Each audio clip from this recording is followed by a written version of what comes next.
जिनके व्यक्तित्व से मैं बहुत ही ज़्यादा प्रभावित था,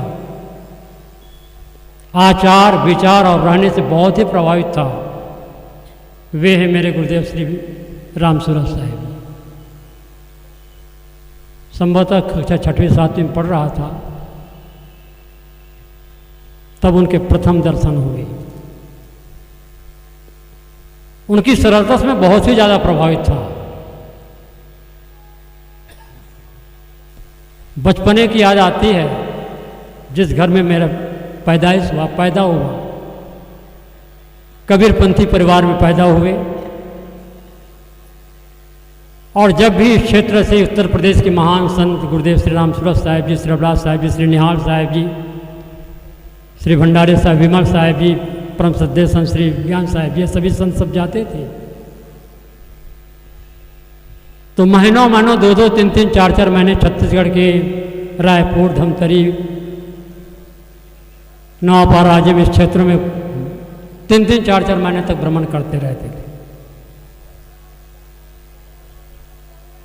मेरे जन्मभूमि गांव के पास आसपास में कहीं आते थे, तो मेरे बाबा जी, जो बहुत ही संतों के प्रेमी थे, अब यहाँ तो बैलगाड़ी कहीं देखने में नहीं आता, उधर भी नहीं देखने में आता, अब तो ज़माना काफ़ी बदल चुका है। कहीं बाबू अमुक जगह साहेब आए हैं, बढ़रा वाले साहेब आए हैं, बुरहानपुर वाले साहेब आए हैं, गाड़ी तैयार करो तो चलना है साहेब के दर्शन करने। तुरंत आदेश की देरी थी, बस गाड़ी तैयार कर चल देता था साहेब पास। सुबह पहर गए तो दिन भर रह करके रात भर रह के दूसरे दिन चले आते थे, या कभी कभी सुबह जा करके शाम तक लौट आते थे। और विशिष्ट प्रवक्ता रूप में गुरुदेव श्री रविदास साहिब जी के विचार हम श्रवण करते थे। कभी कभी गुरुदेव श्री रामसूरत साहिब जी जब चरण स्पर्श करने लगता था, दबाता था हाथ पैर, तो धीरे धीरे पता नहीं उनका क्या आकर्षण था, मुझे बहुत खिंचता चला जाता था। तो मैं सरलता से कहा गया कि साहेब जी, मेरे मन कहता है आप साथ चले चलो। कहने अभी तुम छोटे, थोड़ा और बढ़ जाता हूं। तो धीरे धीरे फिर कुछ दिन और बीत गए, जब और कुछ पढ़ लिख लिया, क्योंकि जमात तो जाती थी, 2 साल 3 साल में अक्सर जाती ही थी। कैसा अब तो चल सकता हूँ? कहना हाँ अब तो चल सकते, अब चलने लायक। आश्चर्य होता है उनकी प्रतिभा पर। 12-13 साल की उम्र होती कितनी है? 12-13 साल की उम्र होती कितनी है? जैसी गोंडा जिला, ग्राम खिरचीपुर, उनका पैदाइश था। इसी अयोध्या के एक संत मौनी जी महाराज, जिनका नाम आगे चल करके राजा राम साहिब हुए, बढ़रा आश्रम में रहते थे, समय समय से उनके घर आया जाया करते थे। उनके व्यक्तित्व से प्रभावित होकर गुरुदेव श्री रामसूरत साहिब उनकी शरण हो लिए। धीरे धीरे संपर्क पड़ा इसी फैजाबाद जिले में एक आश्रम में पोरा, जहाँ के सुकई साहिब जी महंत रहे हैं, बहुत अच्छे, बहुत निर्मल विचार के संत रहे। उनकी जिज्ञासा देख करके कबीर साहब विचारों जब वो प्रभावित हुए, जिज्ञासा देख करके कहे कि बड़ा अच्छा होता कि तुम बुरहानपुर चले जाते। तो सदगुरु श्रीलाल साहब जी के पास 2 साल तक रह करके बीजक, पचग्रंथी, कबीर परिचय का अध्ययन किया, और पारक सिद्धांत के ठोस विचारक, गहरा चिंतन करने वाले लगभग 150-200 उनके विरक्त संत हुए। पूरे समाज के गुरुदेव श्री रामसूरत साहिब जी रहे। इन गुरुजनों में, इन महापुरुषों में, जिनका सर्वोपरि स्थान, जिसमें कबीरपंथी जिनकी तूती बोल रही है, गुरुदेव श्री रविदास साहिब जी उनके प्रमुख शिष्यों में से। गुरु तो बहुत से होते हैं, संत तो बहुत से होते हैं, लेकिन जटिल ब्राह्मणों को जिता पाना बड़ा कठिन काम है। श्री ज्ञान साहब जी सामने बैठे, जिनको आप विचार श्रवण करते देखते ही रहते हैं। आपके गुरुदेव श्री तपसी साहब जी, उनका नाम था राम सबद साहब, तपस्वी पुरुष थे, उनका तपसी साहब नाम ही था, ब्राह्मण जाति के। पंडित है, पंडित ब्राह्मण एक एक कोनो, तो चुप रहो, बोलो मत। श्री जनैया साहब क्या कहते रायबरेली जिले में रहते थे, वो भी गोंडा जिला के संत थे। और श्री हमारे पूज्य श्री अभिलाष साहब जी ब्राह्मण खानदान पंडित जी, और श्री विमल साहब के गुरु गुलगन साहब जी, इन जटिल ब्राह्मणों को अपने सत्संग से प्रभावित कर आज इतना बड़ा समाज विकसित किया, बहुत ही ज़्यादा प्रभावित हो जाता है। एक बार की बात आती है, श्री अभिलाष साहब की बात, क्योंकि उनके साथ मैंने 30 साल गुजारा है, वो बात याद आती है। तो जब श्री अभिलाष साहब जी सत्संग सुनने जाते थे, उनके पहले उनके पिता जिनका नाम था दुर्गा प्रसाद शुक्ल, उनके पहले दुर्गा प्रसाद शुक्ल सत्संग करने के लिए गुरुदेव श्री राम सूरत साहब के पास जाते थे। तो वही जैसे सुबह गए शाम तक लौट रहे हैं, या कभी शाम को गए तो रात भर रह करके फिर दूसरे दिन शाम तक लौट रहे हैं। श्री अभिलाष साहब का पूरा नाम राम सिमरन शुक्ल था। कहीं कहाँ जाते हैं आप, दिन भर कहाँ थे? मतलब जब लौट करके आते थे तो राम सिमरन शुक्ल उनसे पूछते थे कि कहाँ रहते हो आप। एक कबीरपंथी बाबा राम सूरत दास जी, यहाँ कहने की एक परंपरा बाबा राम सूरत दास।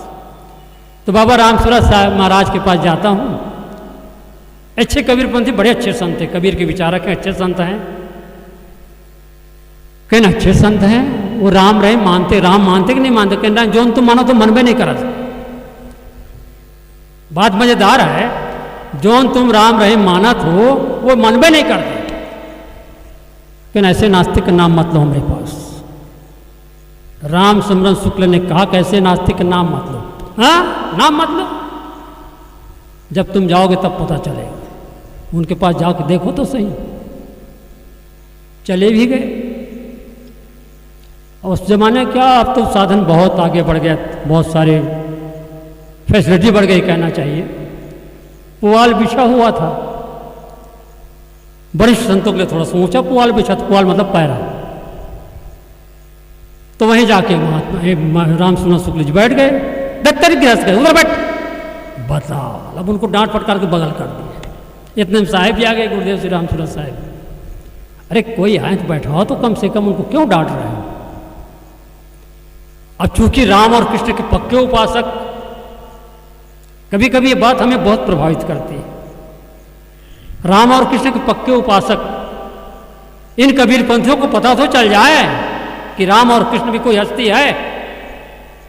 मतलब राम सिमरन शुक्ल ने ये समझा, बताने का प्रयास किया कि इन कबीरपंथियों को पता तो चल जाए कि राम और कृष्ण भी कोई हस्ती है। अब जो उनको, अब कहाँ से कोई हो अस्तित्व, तब तो कोई दिखाई देवे। अवतारवाद के विषय में बहुत सारी शंका, सबका समाधान चुटकी में साहब उड़ा देते थे। मतलब इतना प्रभावित हुए श्री राम सूरत साहब जी के सत्संग से, उन्हीं के हो गए।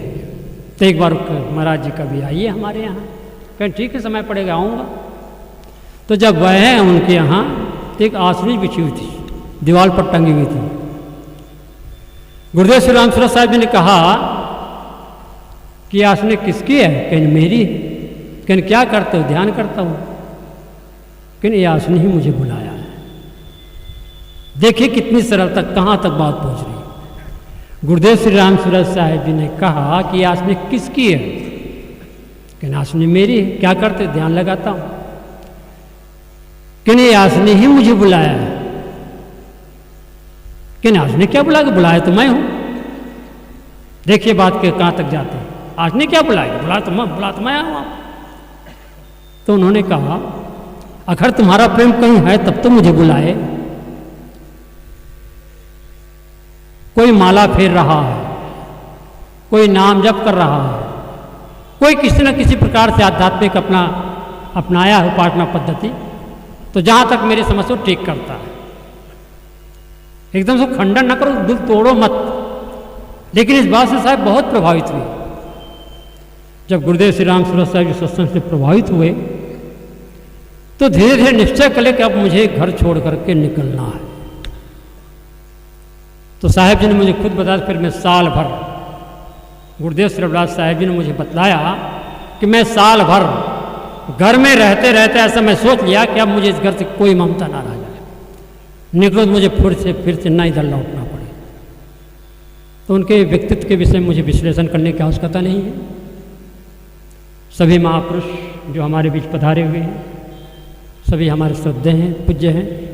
और आज इस सत्संग की सभा में आप सबों को उपस्थित देख करके मैं बहुत ही प्रभावित हूँ, बहुत ही खुश हूँ। जिन बातों का भी साहिब जी कह रहे थे कि जानने योग्य क्या है, अभी पूज्य श्री स्वामी जी के विचार आते आते मैं सुन रहा था। मैं सोचा सब हम जानो क्या बोलूँगा, मेरे पास कुछ मैटर है नहीं। लेकिन चूंकि अब मन संचालक महोदय के सवेरे पर के आप कुछ नहीं बोल पाए, मैं अच्छा ठीक है थोड़ा सा बोल दूंगा। मानव जीवन की 3 महत्वपूर्ण बिंदु, बहुत ध्यान से सुनिए, बहुत थोड़ी देर बोलूंगा, समय बहुत कम रह गया है। मानव जीवन की 3 महत्वपूर्ण बिंदु, जानने योग्य क्या है, करने योग्य क्या है और पाने योग्य क्या है।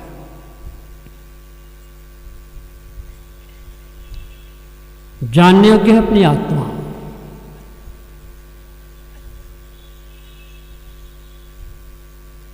करने योग्य है संतों की संगत और तृष्णा का क्षय, और पाने योग्य कुछ भी नहीं है, जो निरंतर प्राप्त उसकी याद करना है। अपनी आत्मा जो त्रैकाल वाद्य है, तीनों काल में सत्य है, जिसमें परिवर्तन नाम की कोई चीज ही नहीं है। संसार के सारे पदार्थ जितने में से परिवर्तनशील, नाश नहीं होता है। प्रकृति जगत और पुरुष जगत, संसार में 2 मूल भौतिक चीज है। प्रकृति जगत जो देखने, सुनने, चखने, भोगने में आता है, वो जड़ जगत है। जो देखता है, सुनता है, चखता है, भोगता है, वो आत्मा है। कठोर सत्य का आत्मा किसी ने अभी तक देख नहीं पाया है। आत्मा केवल आप अनुभव कर सकते हैं। अनुभव देखेंगे कैसे? अगर आप देखते तो रूप का विषय होता है, सुनते हैं तो शब्द का विषय होता है, कान का विषय होता है, चखते हैं तो रस विषय होता है, आंख से देखते रूप का विषय है, कान से सुनते शब्द का विषय होता है, जीभ से चखते रस का विषय होता है, त्वचा का स्पर्श विषय होता है। तो शब्द, स्पर्श, रूप, रसगंधी विषय है। इन विषयों का दृष्टा चेतन जीव है। तो सारे पदार्थ जगत, मिट्टी, पानी, आग, हवा, आकाश, जहां तक कर्तव्यवादक जो बातें आती है, इस माइक को किसी ने बनाया है, घड़ी, टार्च, रेडियो, कल कारखाने को बनाने वाला कोई है, इस मोबाइल को बनाने वाला कोई है, इस विशाल संसार का भी तो कोई बनाने वाला होगा, जरूर कोई ना कोई है ना भैया मेरा में? हाँ, पारखी लोग तो बैठे हो कहोगे। जहां तक मेरी समझ कारणकार की अटूट व्यवस्था है, कारणकार की अटूट व्यवस्था का बोध जिस व्यक्ति को हो गया होगा, वो कभी किसी कर्ता की कल्पना नहीं कर सकता। हम रहें चाहे ना रहें, ठंडी होगी, गर्मी होगी, वर्षा होगी, 6 ऋतुओं का परिवर्तन होगा, ये प्रकृति जगत का खेल है। आत्मा से उसका कुछ नहीं लेने देना है, उस प्रकृति जगत से अलग है। हमारा शरीर जिन तत्वों से निर्मित है, वो मिट्टी, पानी, आग, हवा, आकाश। गुरुवर कबीर ने 4 तत्व की विशेष चर्चा की है, 5 तत्व नहीं माना है। लेकिन कभी कभी गुरुवर कबीर को भी परंपरा का पोषण करना पड़ा है। जब वो 4 तत्व माने 5 तत्व क्यों कहा उन्होंने? सोचिए, आप लोग विचारक लोग बैठे यहां पर, जब 4 तत्व क्यों मानते हैं तो 5वां तत्व का नाम क्यों लेते? 5 तत्व ले आतन कीन्हा, 5 तत्व के भीतर गुप्त वस्तुस्थान क्यों कहा उन्होंने? संज्ञक दृष्टि से गिनाया जाता है, लेकिन गुण धर्म का जब विश्लेषण करते हैं तो आकाश कोई तत्व नहीं ठहरता है। ओढ़ शून्य आकाश को जानो, स्थलाकार चित जल पाता। तो ये जड़ जगत है, एक कारणकार की अटूट व्यवस्था है।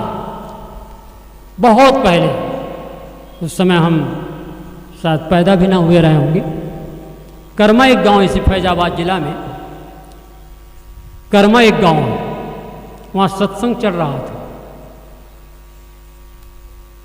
तो जिन तत्वों से शरीर की रचना हुई है, कहने समझाने तरीका कितना बढ़िया, ध्यान दीजिए आप लोग। जिन तत्वों से शरीर की रचना हुई है वो मिट्टी, पानी, आग है। तो आग का समूह तो सूर्य है, जल का समूह पानी, नदी, तालाब, सागर, नल, हैंडपाइप, कुआं, जो भी है। आग का समूह सूर्य है, जल का समूह नदी, तालाब है, मिट्टी का समूह पृथ्वी है, हवा समूह ये वातावरण जो हम श्वास ले रहे हैं। मतलब कारण से कार्य परिवर्तित हुआ है। तो एक सज्जन खड़े हो गए, महाराज जड़ तत्वों का समूह तो आपने बताया, जीव का भी कहीं समूह बता दीजिए। एक व्यक्ति ने कहा, विद्वानों की गढ़ है, क्योंकि आर्य समाजी, वैष्णव, तमाम विभिन्न मत के विचारक वहां श्रोता समाज बैठे थे। कहीं जड़ तत्वों का समूह तो आपने बता दिया, लेकिन जीव का भी कहीं समूह बता दीजिए। अरे वाह, यहां ब्रह्मवाद लाना चाहते हो, यहां ईश्वरवाद लाना चाहते हो। एक व्यक्ति खड़ा होकर बोल दिया, पार के लोग तो बैठे थे वहां पर। जीव कहीं से आया तब तो कहीं जाकर के मिलेगा। क्षमा करना, हम इसी फैजाबाद अध्यक्ष रहने वाले हैं। आप लोग आए इस कार्यक्रम में। जियानपुर कबीर मंदिर एक दिन नहीं था, हमारे सामने बना है। सन 69 में साधु मार्ग में आया हूँ। 70 में जमीन खरीदी गई है, 71 में बनना शुरू हुआ। कुछ भी नहीं था यहाँ पर, किसी दिन जियानपुर गांव भी नहीं था, फैजाबाद शहर भी नहीं था। आप विश्वास करो चाहे ना करो, लेकिन जमीन नहीं थी, नहीं कर सकते। इस जमीन पर मेड़े बनते बिगड़ते रहते हैं, सड़कें बनते बिगड़ती रहती, कल कारखाने बनते बिगड़ते रहते हैं, लेकिन मूल तत्व का कभी नाश नहीं होता है। तो मैं कह रहा था, शरीर से पृथक आत्मा ये जानने हो गया है। इस पद को थोड़ा सबके सब दोहरा दो दे। पार्की संतर भक्त सब बैठे हुए। आजराय खंड रूपी परमा प्रकाशी देखो, सूर्य से उजासी देखो, अति सुहायु है। ब्रह्म जगत ब्रह्म मिटि जाए, संधि काल नासी, संशय सब चोर कर धूर से उड़ायु है। वेद हूँ प्रमाण और वाणी न के मत जेते, और हूँ सिद्धांत सो तो सर्वले दिखायु है। सर्वहूँ को जाने सो तो सर्वहूँ सुन्यारो रहे, सर्वहूँ को जाने सो तो सर्वहूँ सुन्यारो रहे। सोई गुरु रूप निज पारख लखायो है, सोई गुरु रूप निज पारख लखायो है। सदगुरु श्री पुराण साहिब जी कहते हैं, सर्वहूँ को जानो सो तो सर्वहूँ सुन्यारो। हमने सब कुछ जाना, अपने आप के अस्तित्व को नहीं जाना, कुछ भी नहीं जाना, कुछ भी नहीं जाना। इसलिए महर्षि कपिल जो सांख्य दर्शन के चिंतक थे, प्रणेता थे, उन्होंने इस धरती तल के प्रथम महापुरुष जो प्रकृति पुरुष का चिंतन उन्होंने पेश किया है, सांख्य दर्शन। भगवान बुद्ध ने भी अपने ढंग से आत्मात की चर्चा की, और जहां अतिवाद है वहां पर कोई गुंजाइश नहीं। लेकिन गुरुवर कबीर की विचार को जितना विकसित रूप दिया है गुरुवर कबीर ने, ऐसा शायद किसी ने कहा। आपका आत्मा, आपका अस्तित्व आपसे कभी अलग हो ही नहीं सकता है। चलते फिरते, खाते पीते, बैठते उठते, सोते जागते, हमें और आपको नहीं याद करते रहना चाहिए। पति पत्नी का संबंध बीच में होता है, नन्हे मुन्ने प्यारे बच्चों का संबंध बीच में होता है, खेती बाड़ी, रुपये पैसे, धन दौलत संबंध बीच में होता है, लेकिन आपका संबंध आपसे सदा से है। अंतहीन इस महाकाल के मध्य संख्यो चेहरे, बनते मिटते जलते बुझते रहते दीपक सेहरे। जीव अकेला पथिक पुराना, जगती तल में आया, निस्वरूप की परख त्याग कर लगा बढ़ाने में आया। ये तो शारीरिक यात्रा जो हमारी आपकी चल रही है। जीव की यात्रा कब से है कोई नहीं बता सकता है। अनंत काल से इस यात्रा चल रही है। वासना संयुक्त होने के नाते भटक रहा है, एक खाने दूसरे खाने प्रवेश करता चला जा रहा है। जब वासनाओं ध्वंस हो जाती है, अपने आप में स्वरूप प्रतिष्ठित होता, आने जाने क्रिया समाप्त हो जाती है। हमारे गुरुजन जो बैठे हुए हैं, कुछ महापुरुष ऐसे हैं जिन्होंने बिल्कुल अपने आप को इन वासनाओं से रहित कर लिया है, उस स्थिति में पहुंचा लिया है। तो मैं कह रहा था जानने योग्य क्या है अपनी आत्मा, करने योग्य है संतों की संगत। संगत कीजिए साधु की हरे और की व्याध, वो से संगत पूर्व की 8वां प्रसंग से सुखोप कुसंग से तो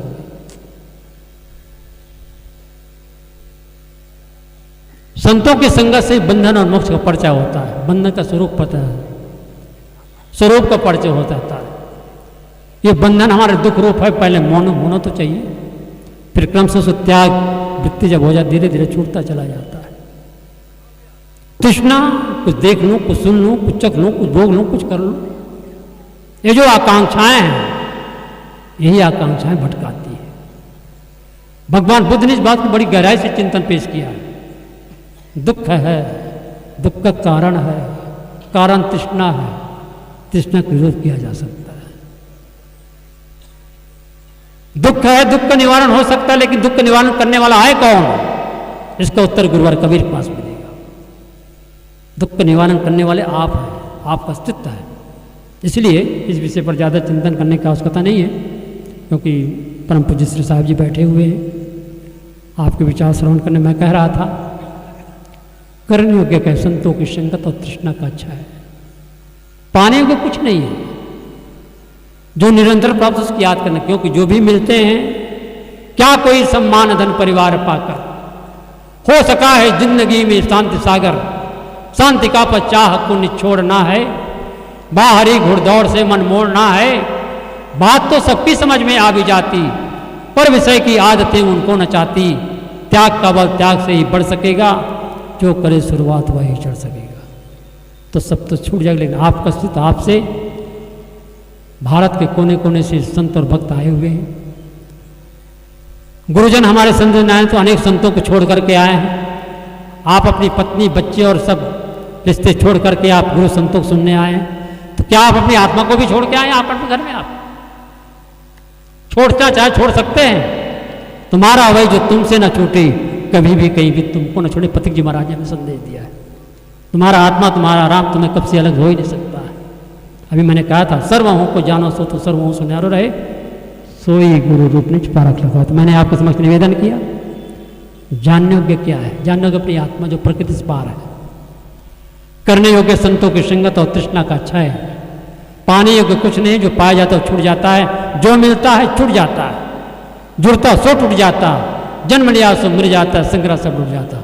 जिसका संयोग हुआ है उसका वियोग होगा, मिलन है तो विछड़न होगा, लेकिन आपकी आत्मा आपसे कभी भी नहीं बिछड़ी। इस बात में मैं बहुत सूझबूझ से कह रहा हूं। शांति सुख सब चाहते सबको प्रिय है,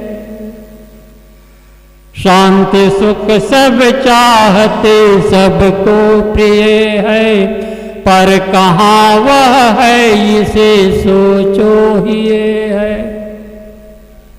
मूल्य धन का कौन कह सकता कि कम है, पर किए अनुभव कभी सुख साचा में। सुख दुख का हो जहाँ अनुभव निरंतर, वह हमारा है मन प्रादेश अंतर। शुद्ध जब तक वह नहीं होता हमारा, शांति सुख पाने कहे नहीं अन्य चारा।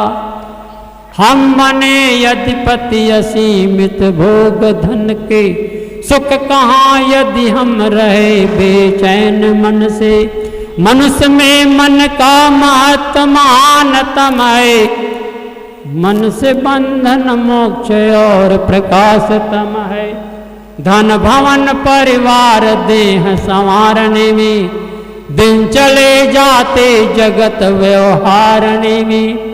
पर न मन के मैल को धोते कभी हैं, इसलिए सुख भोगते भी हम दुखी हैं। इंद्रियों के भोग में सुख मानते हैं, पर न मन की शुद्धि को पहचानते हैं। इसलिए बाहर भरे से दिखते हैं, पर हृदय वो तप्त अंतर चीखते हैं। इंद्रियों के भोग जितने ही बढ़ेंगे, चाह की अग्नि में उतने ही पड़ेंगे। इस दशा में शांति के दर्शन कहाँ है, कामनाओं की जलन ज्वाला जहाँ है। दृष्टि मेरी वायतम ऐश्वर्य पर है, पर नयांतर तम कभी जाती नजर है। हम सदा सत ही बने हैं जिंदगी में, कर सके अर्पित न जीवन बंदगी में। जो सहज निर्ग्रंथ सरल पवित्र मन है, जो सहज निर्ग्रंथ सरल पवित्र मन है, शांति का सागर वही आनंद घन है। कुछ न लाए हैं न लेकर जा सकेंगे, कुछ न लाए हैं न लेकर जा सकेंगे। मात्र चित्त की शुद्धि में सुख पा सकेंगे, मात्र चित्त की शुद्धि में सुख पा सकेंगे। बोल सदगुरुदेव की जय। साथ देता है मैं अपनी बातों को साहिब बंदे। संसार में एक से एक मूल्यवान चीजें हैं। चांदी है, सोना है, हीरा है, किंतु सर्वाधिक मूल्यवान जीवन है। जीवन से बढ़कर दुनिया में कोई मूल्यवान चीज नहीं। जीवन है तो सत्ता, संपत्ति, प्राणी और पदार्थों से संबंध है। जीवन दीप बुझ जाए तो किसी से कोई संबंध नहीं। प्राणी और पदार्थों से संबंध अल्पकाल के लिए होता है, पर वियोग सदा सर्वदा के लिए होता है। इसलिए प्रत्येक नर नारी का पावन कर्तव्य है कि वो अपने जीवन को संभाले। संसार को संभालते संभालते बहुत समय बीत गया। जो समय शेष है उस जीवन को संभालें, जीवन को नंबर 1 में रखें और चीजों को नंबर 2 में रखें। आज आदमी एक बहुत बड़ी भूल की है, जीवन को नंबर 2 में रख दिया और चीजों को नंबर 1 में रखा। इसलिए चीजों का सुधार बहुत किया और अपने सुधार की ओर उसका ध्यान नहीं गया। आज आवश्यकता है हम अपने जीवन को सुधारें। जीवन में 3 चीजों की बहुत आवश्यकता है। जीवन गुजर के लिए धन चाहिए, निर्भ्रांत बोध चाहिए और पवित्र आचरण चाहिए। 3 की बहुत बड़ी आवश्यकता है। आज आदमी का ध्यान एक की तरफ बहुत गया। जीवन गुजर के लिए धन चाहिए, एन केन प्रकारेण धनोपार्जन करो। श्री राम मैं सब जग जानी, अब बेच ही दूध मिलावही पानी। दूध बेचता है, पानी मिलाता है। हल्दी बेचता है, पीली मिट्टी मिलाता है। घी बेचता है, डालडा मिलाता है। धनिया बेचता है, उसमें गधे की लीद मिलाई जाती है। मैं एक कर्मचारी से पूछा कि आप ये गधे की लीद को कूट क्यों रहे, तो उसने हंसते हुए बताया कि इसको पीसी हुई धनिया में मिलाया जाता है। आज ऐसा लगता है सब मिक्सचर का ही। एक तरफ आदमी का ध्यान बहुत गया है धनार्जन की तरफ। इसकी आवश्यकता है, कोई व्यक्ति नकार नहीं सकता, किंतु सही ढंग से कमाओ। एक सदगृहस्थ था, बहुत सीधा साधा सज्जन आदमी था, दूध बेचता था। जीवन की पहली भूल है शादी। उसका नाम शादी, किंतु है शादी नहीं। लोग शादी में हर्षोल्लास के साथ नाचते गाते हुए लाखों करोड़ों रुपए खर्च करते। लोग शादी में हर्षोल्लास के साथ नाचते गाते हुए लाखों करोड़ों रुपए खर्च करते हैं, मगर हकीकत नहीं जानते, समस्याओं को जन्म देकर बुलाते। मगर हकीकत नहीं जानते, समस्याओं को निमंत्रण देकर बुलाते। उसने शादी की। शादी में पत्नी का स्वभाव रजोगुण स्वभाव था। पति सीधा साधा था। कुछ दिनों के बाद पत्नी की मांग चालू हो गई। मुझसे पीछे की महिलाएं आई हैं, उनके नाक में गहना है, कान में गहना है, हाथ में है, पैर में, कमर में। मैं अभागिन, मेरे माता पिता ऐसे पति के साथ शादी कर दिए कि लगता है जिंदगी में मुझे कभी गहना पहनने को नहीं मिलेगा। पति समझाता कि देखो, गहने की कोई आवश्यकता नहीं, तुम्हें अच्छा भोजन मिलता है, अच्छा कपड़ा मिलता है और आराम से रह रहे, गहने की क्या जरूरत है। उसने कहा कि आपको जरूरत नहीं, जरूरत तो मुझे गहना चाहिए। आप दूध बेचते हैं, दूध में पानी मिलाइए, पानी का पैसा मैं लूंगी और दूध का पैसा आप। उसने कहा मैं नहीं मिलाऊंगा, मेरी बहुत बड़ी मर्यादा है, बड़े बड़े सेठ लोग मेरा रास्ता देखते हैं और मैं उनको दूध देता हूँ, मेरी इज्जत का सवाल है, मैं नहीं मिलाऊंगा। उसने कहा आप ना मिलाइए, मैं मिलाऊंगा।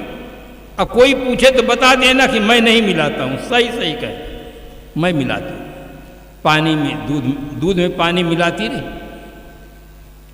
1 साल बीत गया, पानी का पैसा अपना लेते, दूध का पैसा वे लेते। 1 साल में बहुत पैसा इकट्ठा हो गया। उसके मन की जो लालसा थी, वो नाक का एक गहना बनवा, जिसको नथुनी लोग कहते हैं, नाक में पहना जाता है। और इस प्रकार से उसको पहन करके वो नदी के किनारे नहाने जाती है। वहाँ सब महिलाएं मिलती हैं, पूछती है बहन जी ये बहुत अच्छा लगता है, कब बनवाए हो, कितने में बना है। प्रेम के कारण से सारा राज खोल देती है कि मेरी अकल की कमाई का पैसा। आप तो जानते हैं मेरे पति धर्मराज के सगे भाई हैं, वो दूध में पानी मिलाते ही नहीं थे, दूध में पानी मैं मिलाती, मेरी अकल की कमाई। कहे बहन अकल की कमाई कैसे है। कहा दूध में पानी मिलाती रही, पानी का पैसा मैं लेती रही और दूध का पैसा वे लेती रही, तब मुझे गहना पहनने का सौभाग्य हुआ। खूब प्रशंसा की। प्रशंसा में वो नदी के थोड़ा गहरे पानी में उतर जाती है, वहाँ मगरमच्छ था। जैसे देखा चमकता हुआ तेजी से आया और उसको नाक पकड़ करके खींच लिया। नाक कट जाती है, बाहर चिल्लाती हुई आती है। बहनों ने कहा पानी का धन पानी में, नाक गई बेईमानी। पानी का धन पानी में, नाक गई बेईमानी। बंधुओं, नीति पूर्वक धन कमाओ। धन जरूरी है, जीवन गुजर के लिए जरूरी। देखो इतना बड़ा कार्यक्रम हो रहा है, धन के बिना संभव है। हर कार्य जीवन में धन की आवश्यकता है, किंतु नीति पूर्वक कमाओ। इस तरफ आदमी का ध्यान गया है, दूसरी तरफ ध्यान नहीं गया है। निर्भ्रांत बोध आदमी के पास नहीं है। मनुष्य एक बुद्धिजीवी प्राणी है, वो वास्तविकता को समझ सकता है, मानवेतर प्राणी नहीं समझ सकते हैं। किंतु मनुष्य का अपना परम सौभाग्य है कि उसके पास बुद्धि है, बुद्धि के द्वारा वो निर्भ्रांत बोध प्राप्त कर सकता है। किंतु आज की स्थिति ऐसी है जिसके लिए साहब ने बहुत पहले कहा कि आत्म ज्ञान बिना नर भटके, कोई मथुरा कोई काशी, पानी में मीन पियासी, मुझे सुन सुन आवे हंसी। आत्मज्ञान के अभाव में आज आदमी 2 चीजों के लिए भटक रहा है। एक है सुख और दूसरा है परमात्मा। ये 2 के लिए लोग भटक रहे हैं। अब बाहर ही दोनों ढूंढते हैं। भौतिकवादी व्यक्ति सुख को बाहर ढूंढता है। वो सोचता है बीड़ी पी ले तो सुख मिल जाए, बोतल पी ले तो सुख मिल जाए, बाहर ही खोजता है। और तथाकथित व्यक्ति धार्मिक कहलाने वाले परमात्मा को खोजते, वो भी बाहर ही खोजते हैं। जल शयन करते हैं, मौनी रहते हैं, दिगंबरी रहते हैं, बाहर ही खोजते हैं कि परमात्मा मिल जाए तो हमारा कल्याण हो। दोनों भटक रहे। आज के इस वैज्ञानिक युग में आदमी इतना भटका हुआ है, देखकर बड़ा आश्चर्य होता है। हमारे बच्चे, हमारे गुरुजन, शिक्षक जन विज्ञान पढ़ाते हैं, किंतु जीवन में वैज्ञानिक चिंतन नहीं। विज्ञान पढ़ रहे हैं बच्चे, वह पढ़ा रहे हैं लोग विज्ञान को, किंतु जीवन में वैज्ञानिक चिंतन नहीं। निर्जीव मूर्तियों के सामने हाथ जोड़कर प्रार्थना करते हैं तो मेव माता च पिता कहकर साष्टांग दंडवत करते हैं। और असली जिस असही रूप में जिस माँ ने जन्म दिया, दूध पिलाया, चलना सिखाया, भाषा सिखाया, माता पिता प्यार से पालन पोषण किए, उन माता पिता को तुमेव माता च पिता कहकर कभी प्रणाम नहीं करते। मैं बड़ौदा में था, गुरुदेव जी के साथ बोल रहा था, मातृदेवो भव, पितृदेवो भव, आचार्य देवो भव, अतिथि देवो भव। संसार में जितने लोग जन्म लिए हैं सबके जन्मदाता माता और पिता होते। किताब के पन्नों में कुछ अन्यथा लिखा गया है महापुरुषों के संबंध में या अपने आराध्य देवों के संबंध में, किंतु वो वास्तविकता नहीं। जहां पर वास्तविकता का सवाल है, हर व्यक्ति का जन्म माँ और पिता से होता है। जीवित देवी माँ है, जीवित पिता देवता है। बहुत बड़ा इनका उपकार है।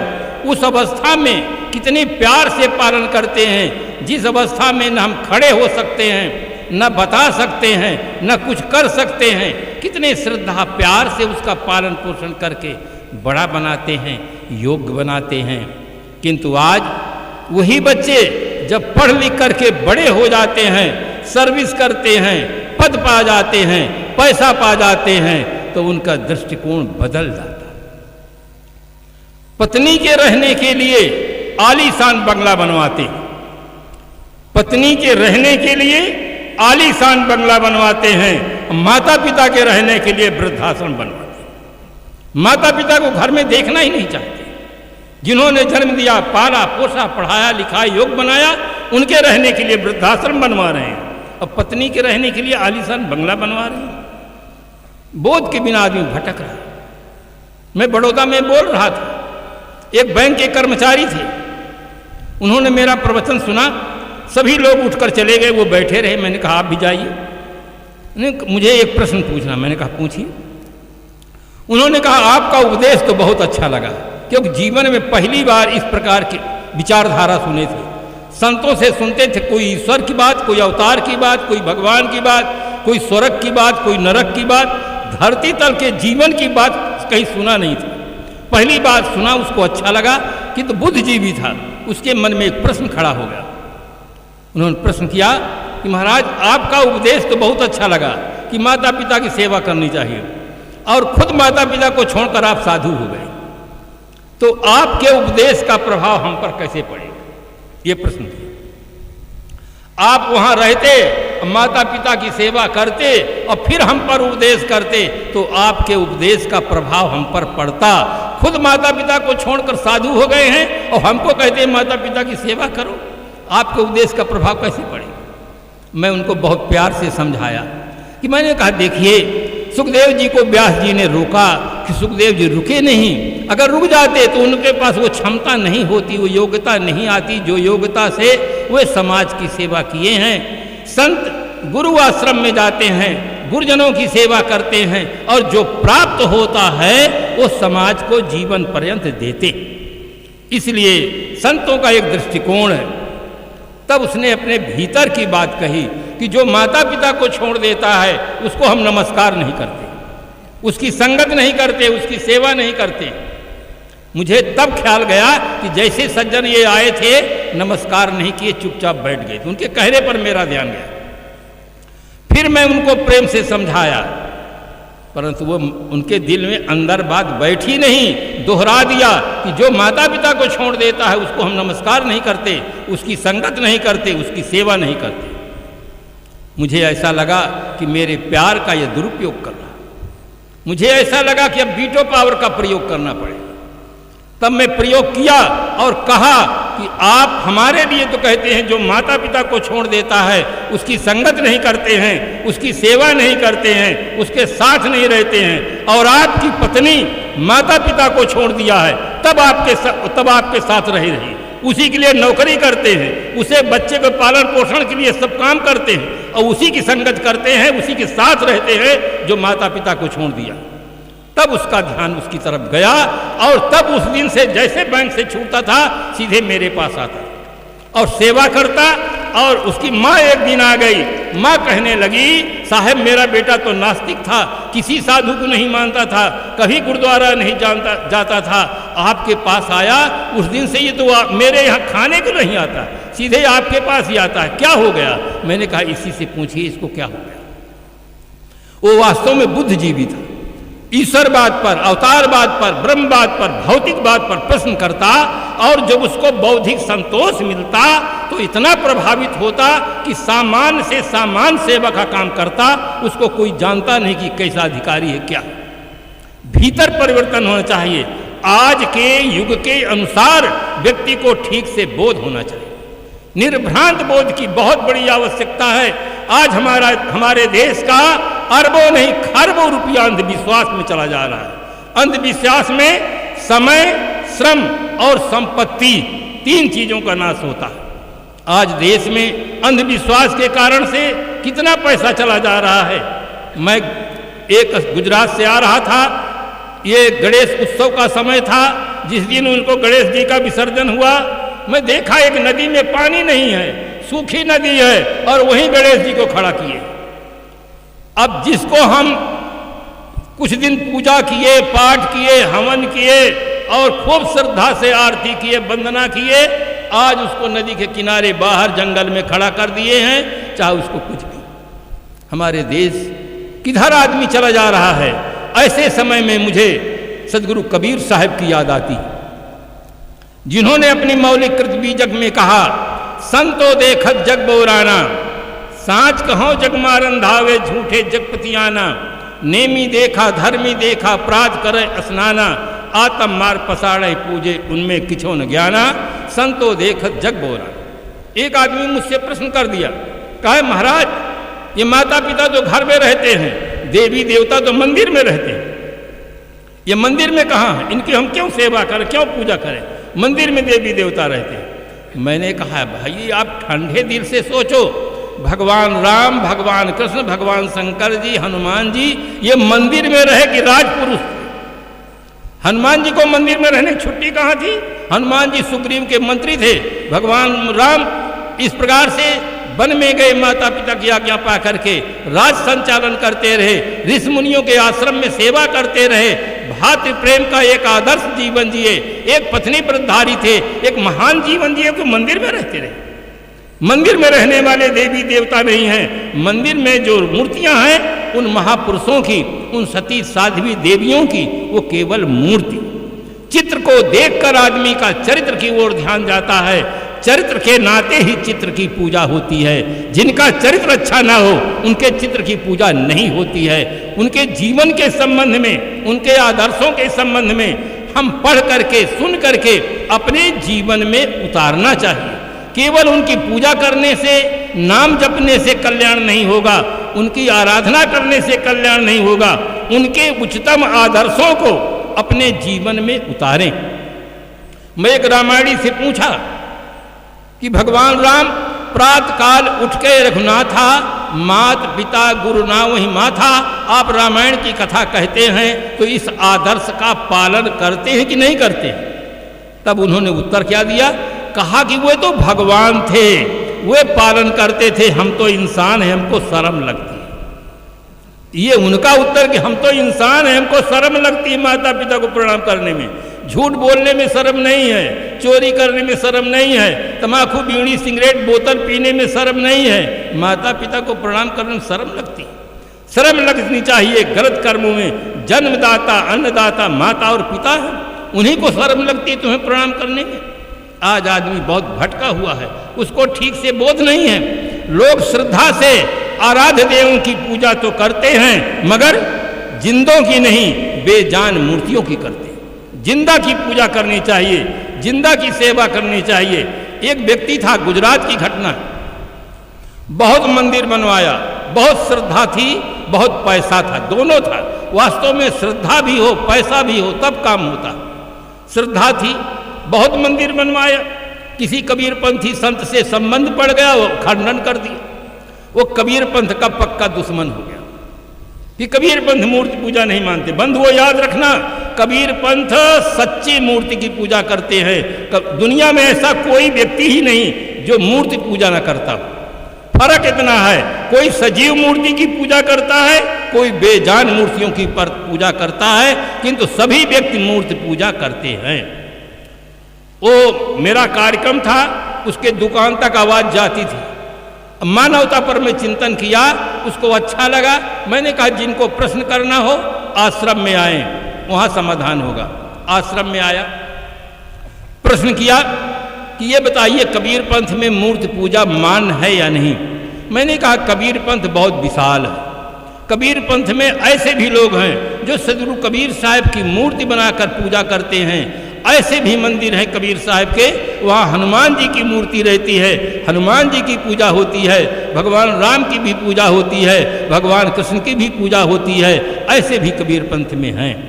आधा दुख तो वैसे समाप्त कि कबीरपंथ में भी मूर्ति पूजा होती है। मैंने कहा कि आप ये बताइए कि आपके 2 बच्चे हैं और एक बच्चा आपकी मूर्ति बना रहा है, मूर्ति बना करके सुंदर सजाया है, मूर्ति को स्नान करा रहा है, भोग लगा रहा है, पंखा हाल रहा है, सब कुछ मूर्ति की सेवा करता है और आपकी कुछ भी नहीं करता। और एक बच्चा ऐसा है आपकी सेवा करता है, आपको स्नान कराता है, आपको भोजन कराता है, आपकी पूजा करता है और वो मूर्ति की कुछ भी नहीं करता है। मैंने कहा ईमानदारी से बताइए आप अपनी संपत्ति का उत्तराधिकारी किसको बनाएंगे? कहा जो मेरी करता है। अरे मैंने कहा मूर्ति की पूजा आपकी पूजा नहीं हुई, मूर्ति का भोग लगाना आपका भोग लगाना नहीं हुआ। कैसे हुआ? मूर्ति को भोग लगाए मैं तो भूखा बैठा हूँ, मूर्ति को स्नान किया मैं तो वैसे बैठा हूँ। मैंने कहा मूर्ति आपकी ही मूर्ति है, आपकी मूर्ति की पूजा आपकी नहीं है। कहा बिल्कुल नहीं है। मैंने कहा इसी वाले में हम लोग हैं। मैंने कहा इसी वाले में हम लोग हैं।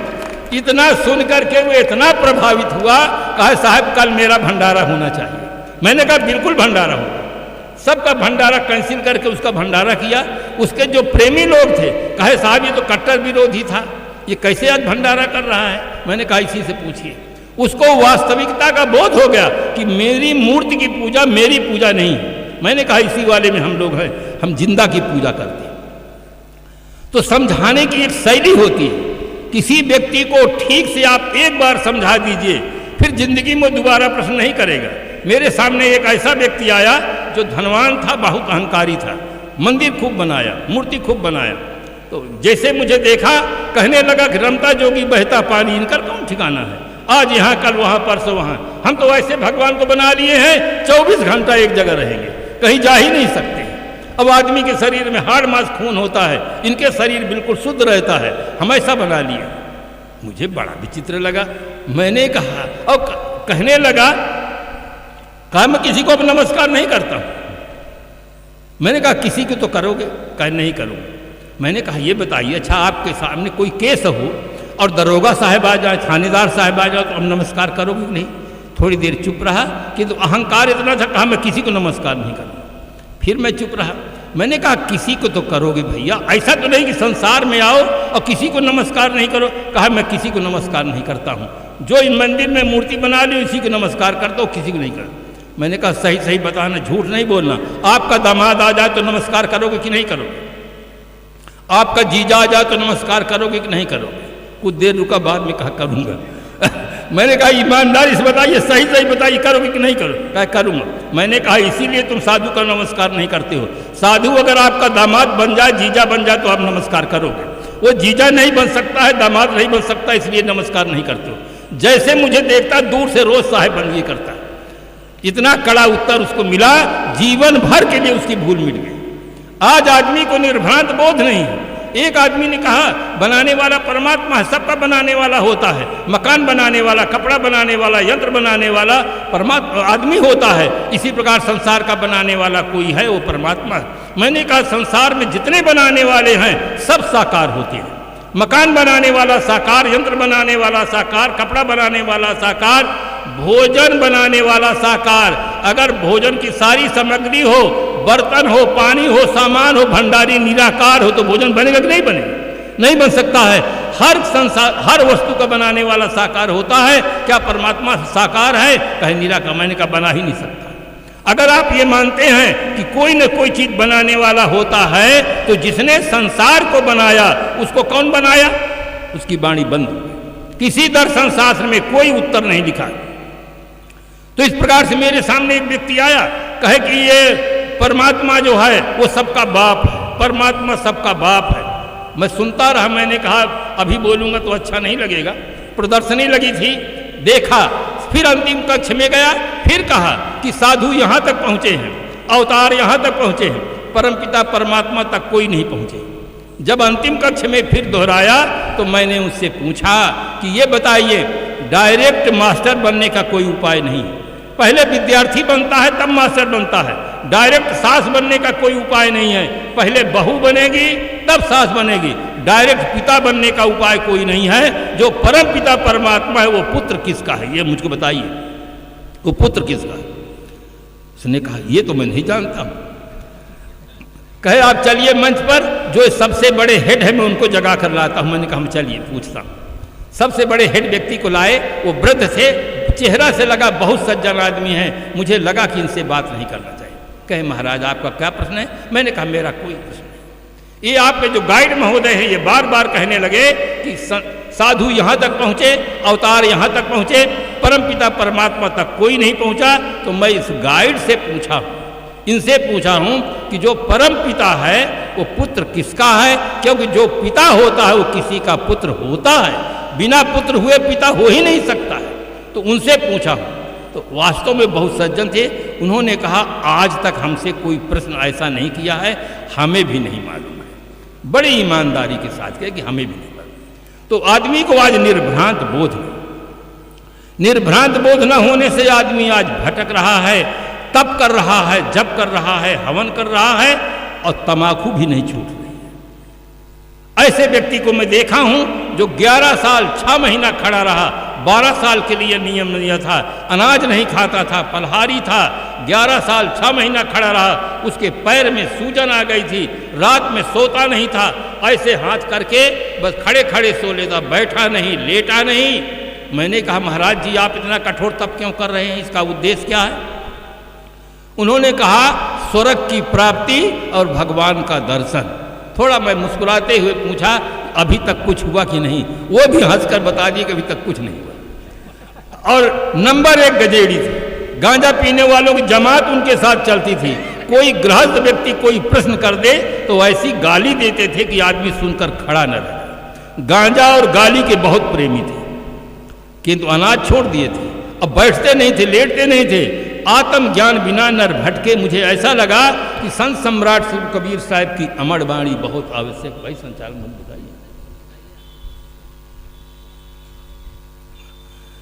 तो निर्भ्रांत बोध की बहुत जरूरत है। आज आदमी को निर्भ्रांत बोध नहीं है।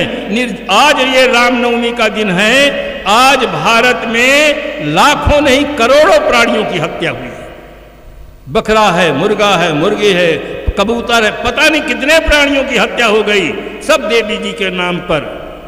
खाएं अपना, ना लगाओ बिलारी का। अपना खाते हैं, अपनी जिह्वा स्वाद के नाते देवी देवता तक को बदनाम करते हैं। हम कहते हैं अगर देवी देवता को जरूरत है बकरा की, मुर्गा को, जिसको जरूरत है आप छोड़ दीजिए, वो अपने आप आगे खा जाए। कहीं कुछ ऐसा होता है? ये आदमी बहुत भटका हुआ है। हमारे बच्चे को अगर कोई व्यक्ति कहे कि इसका मांस अच्छा है हम खाएंगे, हम पूरा पावर लगा देंगे, मंत्री जी के पास फोन करेंगे, दरोगा साहब से मिलेंगे। हमारे निर्दोष बच्चे को ये खाना चाहता है और दूसरे के बच्चे को हम पका कर खा जाते हैं।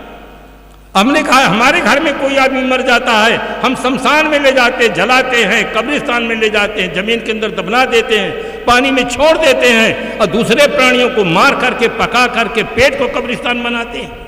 आदमी कितना भटका हुआ है, कुछ सोच नहीं पा रहा है। कहते हमारे पूर्वज करते आए हैं। तुम्हारे पूर्वज कच्चे मकान में रहते रहे, आज मकान क्यों बनाते हो?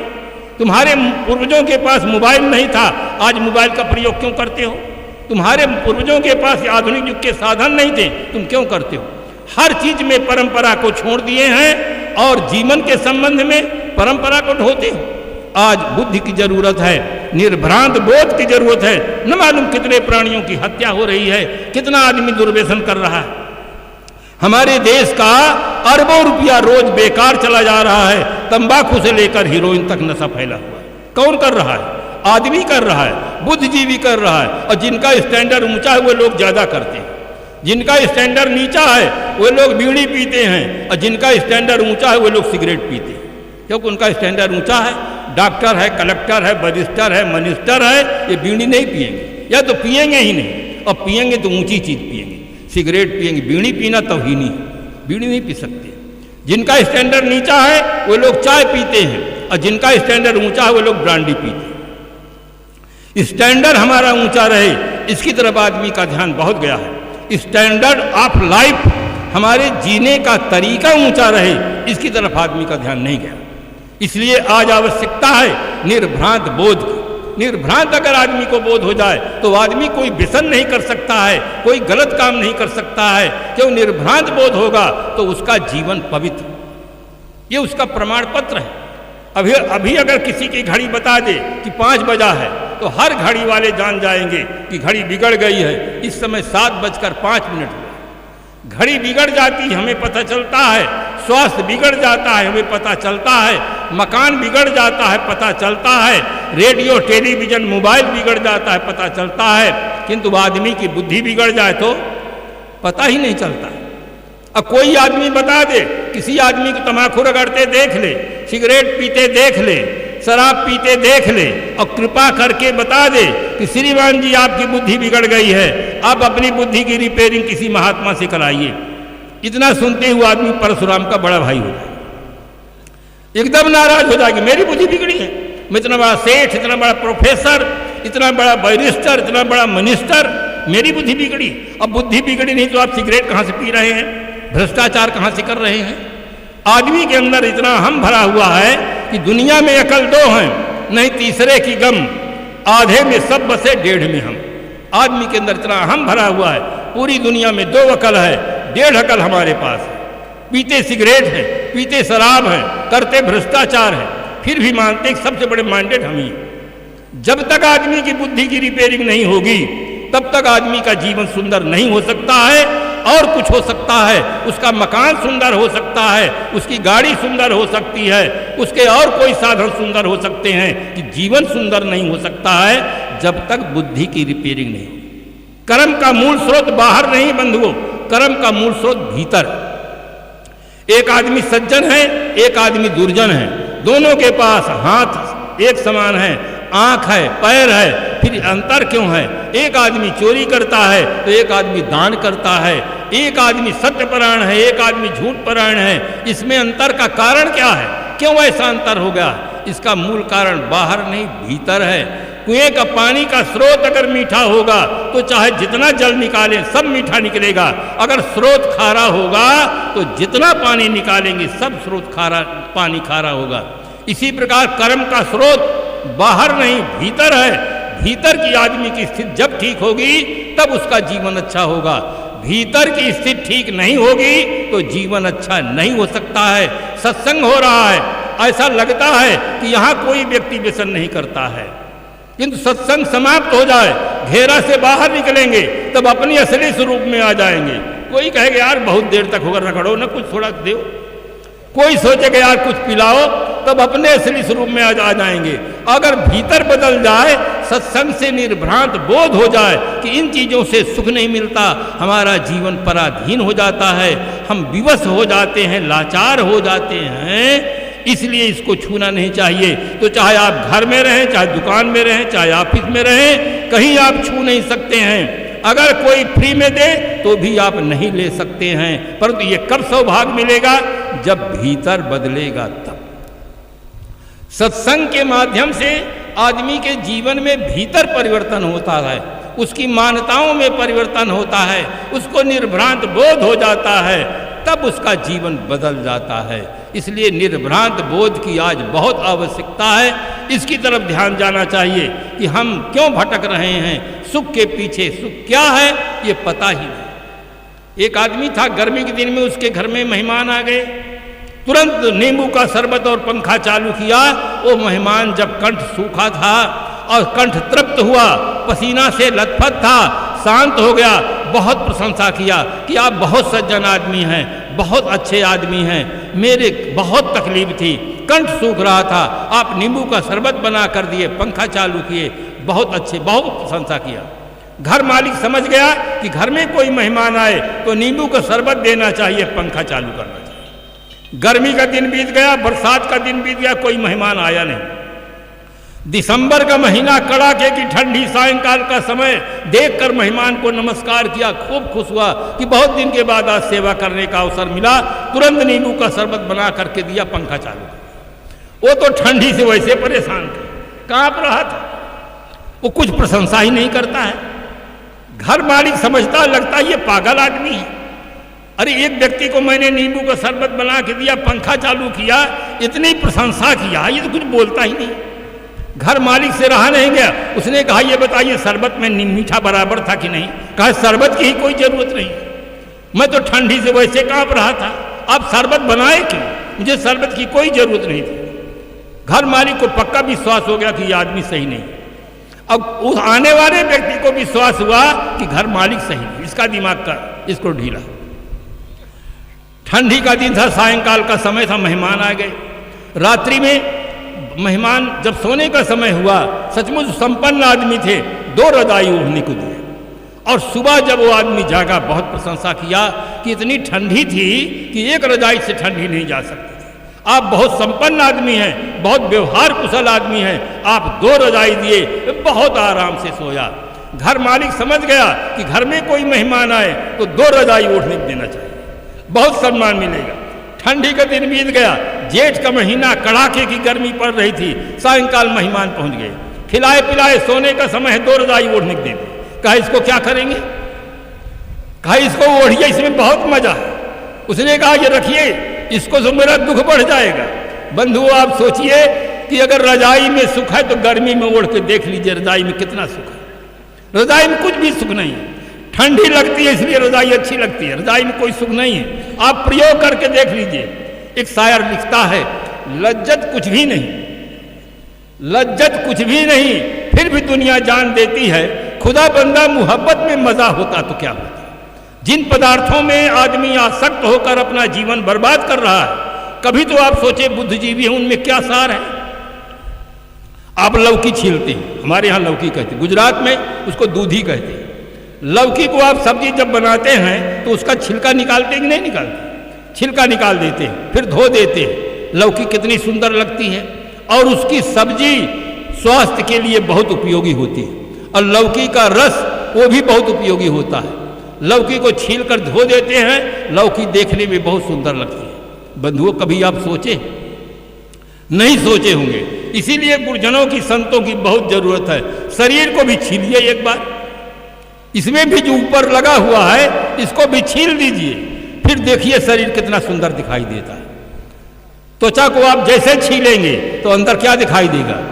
मांस दिखाई देगा, खून दिखाई देगा, हड्डी दिखाई देगी, और इसके अंदर जो भरा हुआ अगर वो दिखाई देगा तो छूने की बात नहीं, आप देखना भी नहीं पसंद करें। किंतु आप छीलते ही नहीं, आपको वो दृष्टि नहीं प्राप्त होती है। संसार में 2 प्रकार की दृष्टि है, एक कैमरे की दृष्टि है और एक ईश्वर की दृष्टि है। कैमरे की दृष्टि बड़ी स्थूल होती है। किसी व्यक्ति का आप फोटो कैमरे से ले, मुस्कुराता हो, बहुत सुंदर फोटो आता है। उसी व्यक्ति का फोटो आप एक्सरे मशीन से ले लीजिए, देखिए कितना सुंदर दिखाई देता है। एक्सरे मशीन की दृष्टि इतनी सूक्ष्म होती है कि त्वचा और मांस को पार कर जाती है। शरीर की वास्तविकता को बताने वाला एक्सरे की दृष्टि है। शरीर केवल हड्डियों का ढांचा है, एड़ी से चोटी तक जो दिखता है केवल हड्डियों का ढांचा है। इसके ऊपर मांस है, खून है, ऊपर त्वचा रंग दिया गया है, इसलिए आदमी उल्ट भूल जाता है। इसलिए एक शायर लिखता है, देख कर मत रीझना इस बाहर की सफाई पर, बर्क सोने का मढ़ा इस गोबर की मिठाई पर। अगर सत्संग में आप आते हैं तो आपको एक्सरे की दृष्टि प्राप्त हो जाएगी। कल आदमी चर्चा करने लग जाता है, ये कैसा बदल गया, कल तो ये व्यसन करता था, आज ये व्यसन छूता ही नहीं। जिसको पाने के लिए दुकान में जाता था, पैसा खर्च करता था, आज हम इसको फ्री में देते तो छूता नहीं। क्यों?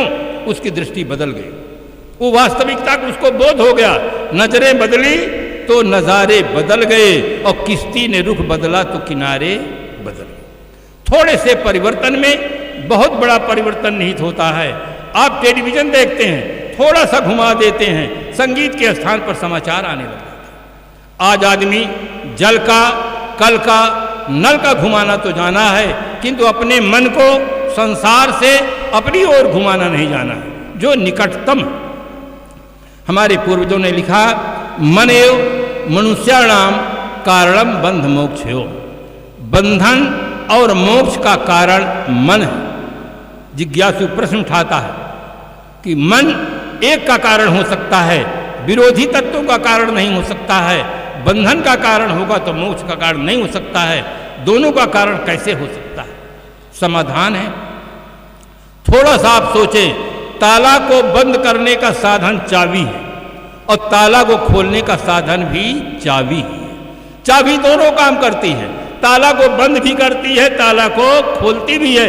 एक दिशा में घुमाते हैं ताला बंद हो जाता है, और दूसरी दिशा में घुमाते हैं ताला खुल जाता है। घुमाने पर निर्भर है। मन में जब आप संसार का चिंतन करते हैं तो बंधन की ओर चले जाते हैं, जब आत्मचिंतन करते हैं, विराग चिंतन करते हैं तो कल्याण की ओर चले जाते हैं। इसलिए आज बहुत बड़ी आवश्यकता है संतों की, गुरुजनों की, जिससे हमें निर्भ्रांत बोध के बिना आज आदमी यहाँ तक पूछता है, गाय का गोबर लेकर के गौरी बनाकर पूछता है। कितना आदमी भटका हुआ है, कितना उसको इस प्रकार से है, गोबर तक पूछता है। माँ को नहीं पूजेगा, शर्म लगेगी, तो गोबर की गौरी बना के पूजेगा। अगर गौरी आज होती तो मान भंग का मुकदमा दायर करके इन पुजाने वालों को सेंट्रल जेल भेज देते कि मेरा इतना बड़ा अपमान, मैं महान तपस्विनी और मुझे गोबर का बनाया जा रहा है। आज आदमी बहुत भटका हुआ है। आज सत्संग की बहुत जरूरत है। जितना शरीर के लिए भोजन की जरूरत है, उतना ही आत्म कल्याण के लिए सत्संग की जरूरत है। मानसिक स्थिति हमारी ठीक। आज आदमी आर्थिक स्थिति को ठीक करने के लिए 8 घंटा, 12 घंटा, 16 घंटा समय दे रहा है, किंतु अपनी मानसिक स्थिति को ठीक करने के लिए कहता है नो टाइम, बहुत बिजी है साहब, बहुत व्यस्त है, हमारे पास समय नहीं। मैं कहता हूँ और बिजी हो जाए। भोजन पाते हैं, आप स्नान करते हैं, उसमें भी आपका समय कम हो जाता है, आप बिजी हो जाइए, भोजन भी करना बंद कर दीजिए। फिर देखिए परिणाम क्या निकलता है। जो लोग कहते हैं कि नो टाइम, हमारे पास सत्संग के लिए समय नहीं है, बहुत बिजी है, बहुत व्यस्त है। बिजी किस में है? धन कमाने में। एक शायर की बात सुने, फिर मैं अपनी बात विराम दूँ। शायर कहता है, कमा लो चाहे जितने हीरा मोती, खुली छूट है, कमा लो चाहे जितने हीरा मोती, पर याद रखना कफन में जेब नहीं होती। याद रखना कफन में जेब नहीं होती कि आप लेकर चले जाएंगे। ज़्यादा कमाएंगे, ज़्यादा छोड़कर जाएंगे, कम कमाएंगे, कम छोड़कर जाएंगे। ले जाने का उपाय केवल दे जाना। अगर आप दे जाएंगे तो ले जाएंगे। मैं 2 विषयों पर चर्चा किया कि आदमी के लिए 3 चीज़ों की बहुत ज़रूरत है: धन, निर्भ्रांत बोध और पवित्र आचरण। तीसरे के संबंध में कल चर्चा होगी, सब समय मिलेगा। अपनी वाणी को विराम को देते हैं। आप सबको बहुत बहुत धन्यवाद। सर्व कल्याण गुण संपन्न मंचस्थ श्रद्धेय संत महापुरुषों, दर्शक दीर्घां बैठे धर्म प्रेमी सज्जनों, देवियों, बुद्धिजीवियों तथा इस मंच से होने वाले विचारों को जनमानस तक पहुंचाने का गुरुतर भार लिए कहीं बैठे हो तो पत्रकार बंधु,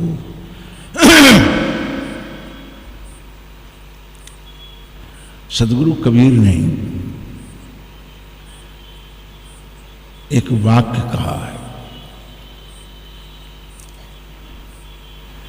कि तुम जो कुछ भी सोचते हो, बोलते हो और करते हो, तुम्हारे चिंतन, वचन और आचरण पर राग और द्वेष का दबाव नहीं।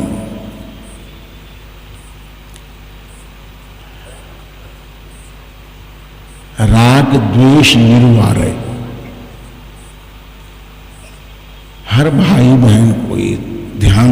चाहिए मुझे भी कि हम जो सोचते हैं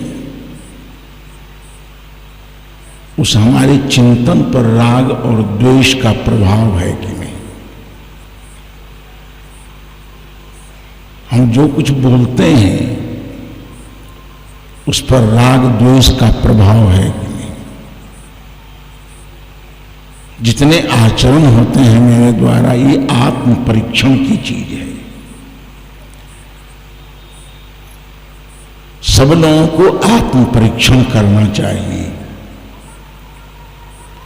धन तो कमाना है, धन की आवश्यकता है,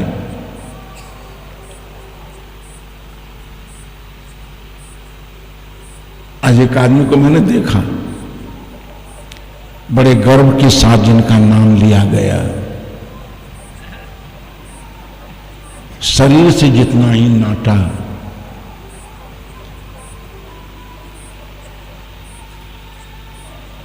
शरीर पर कपड़े लत्ते का ठिकान नहीं। नाम तो नहीं जानता हूं, पहली बार उनको मैंने देखा आज। इस सत्संग के सहयोग के लिए 50,000 रुपए की राशि उन्होंने दी। उसकी शरीर दशा को देख करके लगता नहीं है कि इस आदमी का हृदय कितना विशाल है। आखिर दिया क्यों? इसमें उसके पास था। धनार्जन करना बुरा नहीं है। सधे श्री साहब जी ने कहा है अभी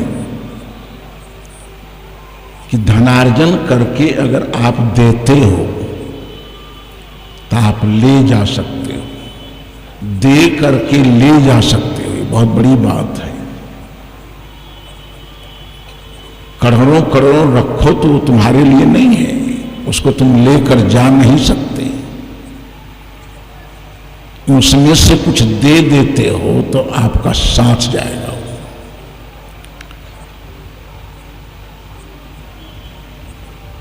तो धन कमाना बुरा नहीं, हर लोगों को धन कमाना चाहिए, लेकिन न्यायपूर्वक करना चाहिए। धर्म को खोकर धन कमाना बहुत बुद्धिमानी नहीं है, क्योंकि धन के साथ मेरे जीवन का क्षणिक संबंध है। धर्म का वर्तमान जीवन से लेकर के आगामी जीवन तक धर्म का संबंध हमारे साथ है। धन से धर्म का महत्व अधिक। आज लोग धनार्जन तो करते हैं, धर्म भावना को ताखे पर रख करके, धर्म भावना को छोड़कर, राष्ट्रीय भावना को छोड़कर, भाईचारे के नियम को छोड़कर, बस एक ही नियम लोगों ने बना लिया है कि जेन केन प्रकारेण द्रव्यागमनम भवेत्। जिस किसी प्रकार से द्रव्यागम होते रहे। ये भावना केवल गृहस्थों में नहीं है, हम साधु संतों में भी है, जो सच्चाई है।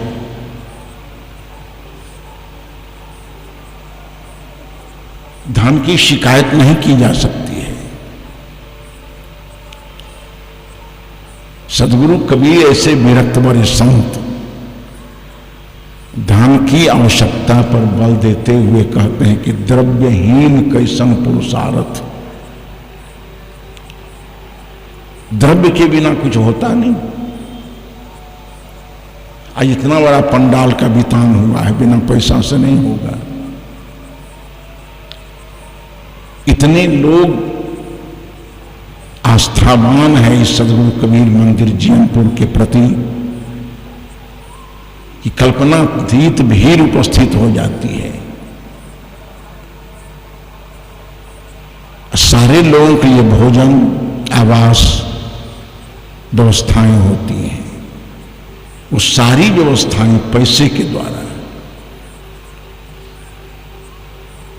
भौतिक जीवन में तो पैसे के बिना हम एक सांस, एक कदम नहीं चल सकते हैं।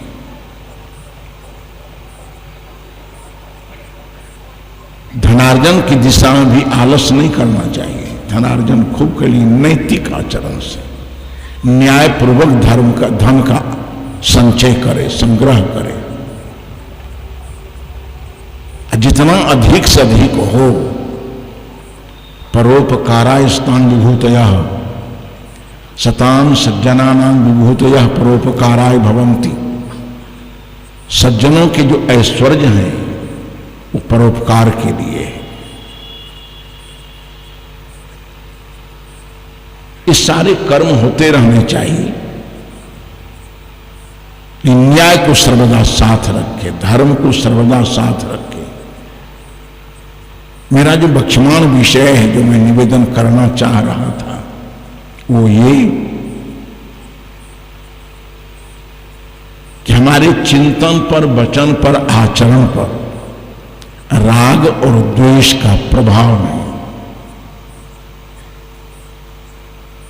राग और द्वेष कितना खतरनाक, कितना विघटनात्मक है, क्या आप लोग देख रहे हैं?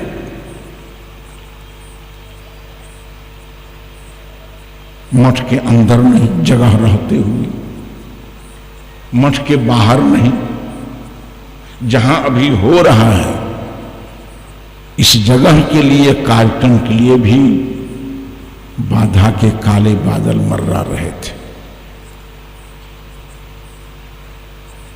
क्या होगा इस सत्संग करके? शर्म आनी चाहिए। आखिर हम जिस वेश में हैं,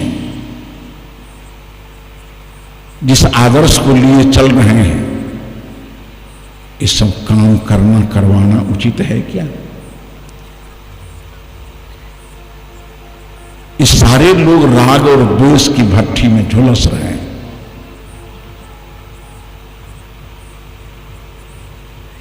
सदगुरु कबीर का संदेश मांगे कि आप जो भी सोचते, बोलते, करते हो, आपके चिंतन, वचन, आचरण पर राग और द्वेष का प्रभाव नहीं। भगवान कृष्ण ने कहा है कि भाव संशुद्धि रित्येतत् तपो मानसमुच्यते। भाव की शुद्धि ही मानसिक तप है। भाव के अनुसार भाषण, भाव के अनुसार आचरण, वचन में, आचरण में भाव की ही अभिव्यक्ति है। भाव का ही अभिव्यक्त रूप वचन और आचरण है। वो भाव जब तक शुद्ध नहीं हो,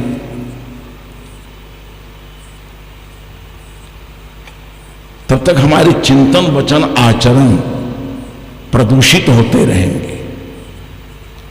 हमारे सारे कर्म विघटनात्मक होते रहेंगे।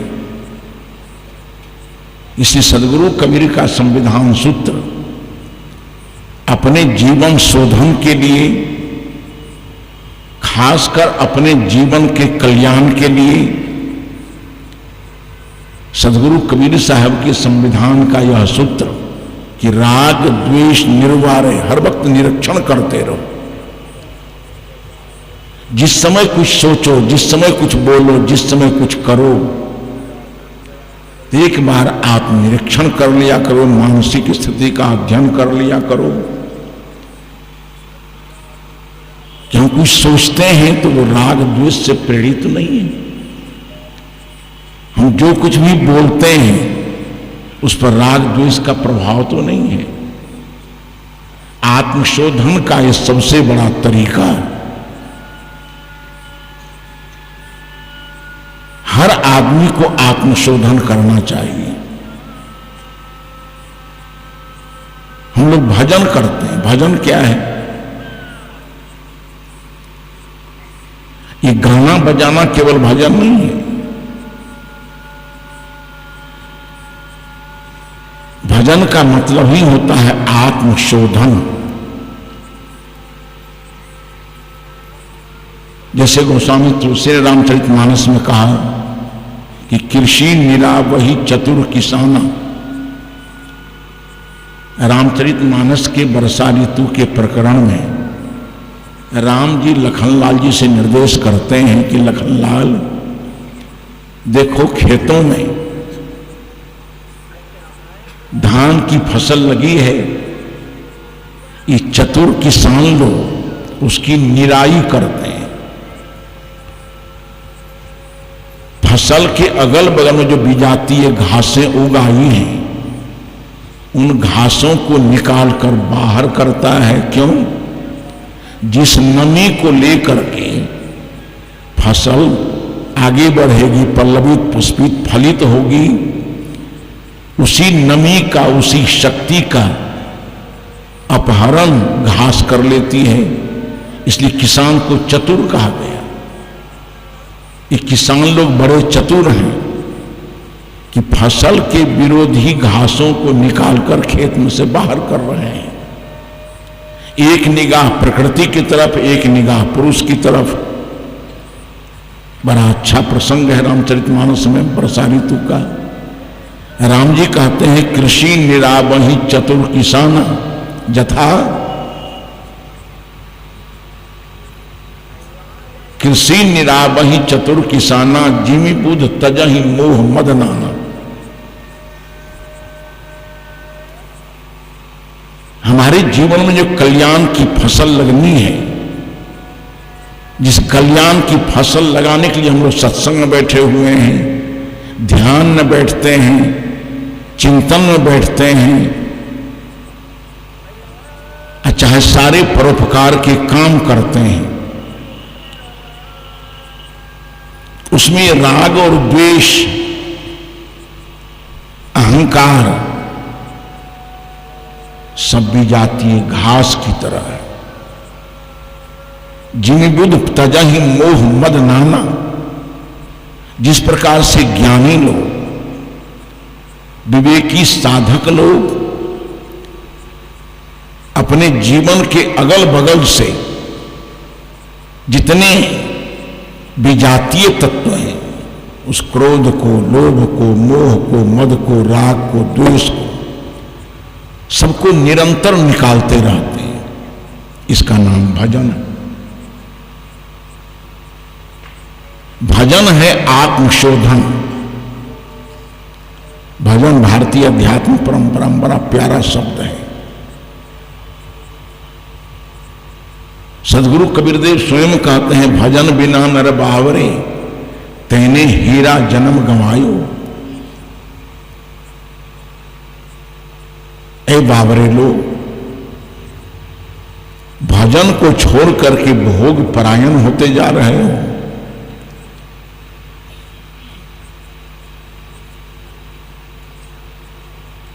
तो मैं ये कह रहा था कि आत्मशोधन करना, राग और द्वेष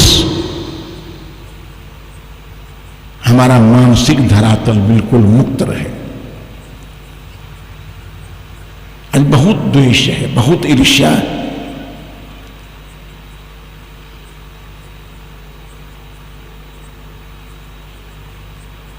हर वक्त मैं जो सत्संग में था, बिहार की ही बात है, वैष्णव समाज था, संप्रदाय के लोग, रामानंदी संप्रदाय के लोग, हमारे मित्र वहां के कार्यक्रम थे, कार्यकर्ता थे, स्वामी पुरुषोत्तमानंद जी। उन्होंने मुझे आमंत्रित कर दिया। अब बड़े बड़े वैष्णवाचार्य लोग वहां बैठे हुए हैं।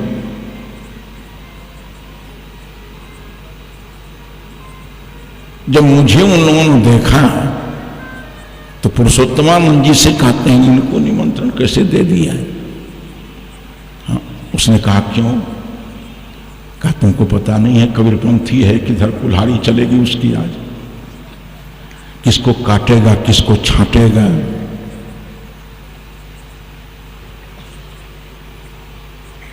फिर भी पुरुषोत्तमानंद जी ने कहा कि जो भी कहेंगे काम की बात कहेंगे। गए मंच पर हम बोले, कई विधायक सांसद बैठे हुए थे, बड़े प्रभावकारी, कोई बातें हो गई। अब इतना द्वेष उन लोगों को हो गया, वो अच्छे अच्छे विद्वान लोगों को, कि अच्छा बोल करके हम लोगों के प्रवचन को उदास कर दिया। हम लोगों के प्रवचन कोई सुनेगा नहीं, बल्कि प्रसन्नता होनी चाहिए कि जितनी बातें हम लोग कहते, जनमानस को सही दिशा देने के लिए इनकी ही बातें काफी हो गई हैं। हम लोग बोले या न बोले कोई फर्क नहीं पड़ता है। प्रकारांतर से उन्होंने कहा ईर्ष्या बस, द्वेष बस। हम साधु संतों में भी ईर्ष्या द्वेष चलता रहता है, समाज में ईर्ष्या द्वेष चलता है, राजनीति तो जल ही रही है ईर्ष्या और द्वेष के धधकती आग में। वहां ईर्ष्या और द्वेष का तो व्यापार ही चल रहा है। धर्म जगत में भी, सामाजिक जीवन में भी राग और द्वेष है। दूसरे की उत्कर्ष को, दूसरे की अच्छाइयों को हम देखना नहीं चाहते हैं। उसी राग द्वेष की लपेट चपेट में हम आप सभी लोगों का दुर्भाग्य है कि सदगुरु कबीर धर्म मंदिर जियनपुर उसी द्वेषाग्नि में बरसों से जलता आ रहा है।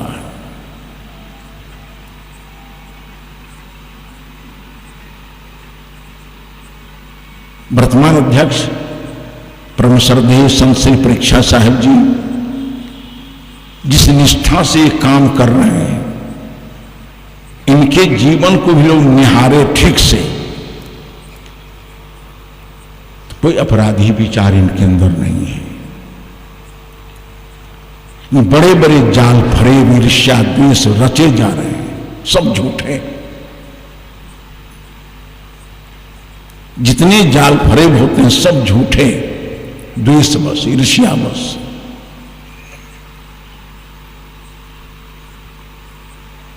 सर्वत्र अपने जीवन के लिए हम लोग निहारें कि हमारा मानस मंदिर राग द्वेष रहित है कि नहीं। हम तो अपने परिवार में भी राग द्वेष करते रहते हैं, पड़ोसी के साथ राग द्वेष करते रहते हैं, धार्मिक लोग दूसरे धार्मिक के साथ राग द्वेष करते रहते हैं। युवा सन्यासी विवेकानंद जी चले गए अमेरिका। ब्रह्म समाज वाले पहले से वहां काम कर रहे थे। 1893 जब स्वामी विवेकानंद जी अमेरिका गए,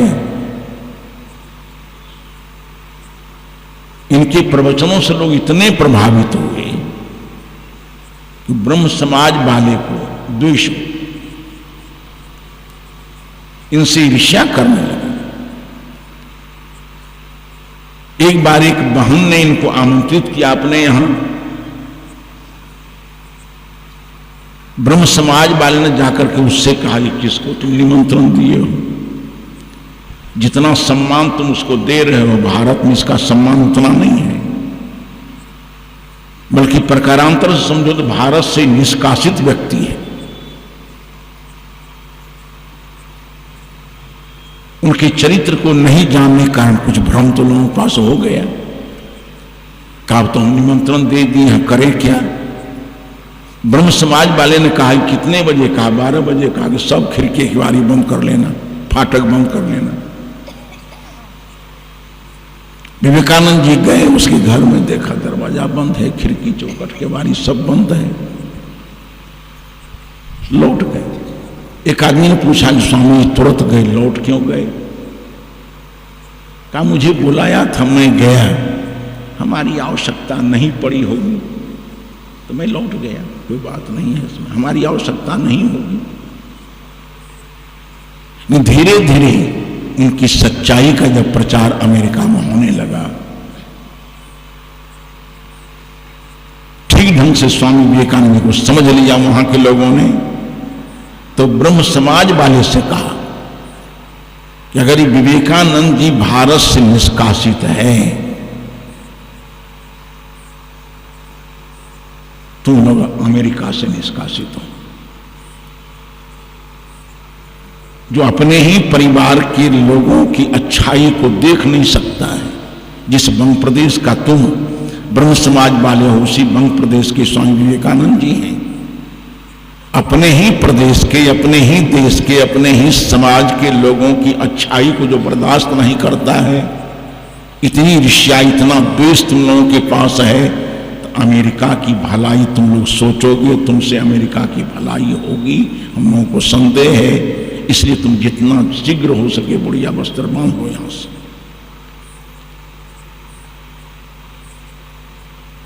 अपनी ईर्ष्या द्वेष की भट्टी में दूसरे को जलाना चाहता था, स्वयं जल गया। तो मैं कहना ये चाह रहा था कि हमारे जितने व्यवहार प्रदूषित होते चले जा रहे हैं, हम बातें तो बहुत लंबी लंबी करते हैं, लेकिन मानस भवन में राग और द्वेष का अंधकार है। राग द्वेष की जलती आग है। हमारे सारे चिंतन अनिष्टकर होते जा रहे हैं, वचन अनिष्टकर होते जा रहे हैं, आचरण अनिष्टकर होते जा रहे हैं। सदगुरु कबीर की एक एक पंक्ति सुधार के लिए, सदगुरु कबीर साहब सुधार की बात करते हैं।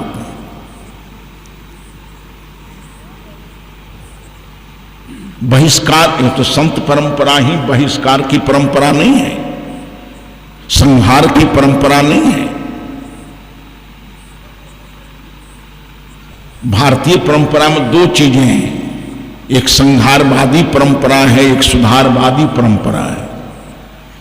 संहारवादी परंपरा में राम, कृष्ण, गुरु गोविंद और सब आते हैं। जब से उन लोगों ने होश संभाला, संकल्प ही था संहार करो। एक तरफ कहते हैं निश्चरहीन करो मही, करो मही, तो दूसरा कहता है परित्राणाय साधूनां विनाशाय च दुष्कृतां।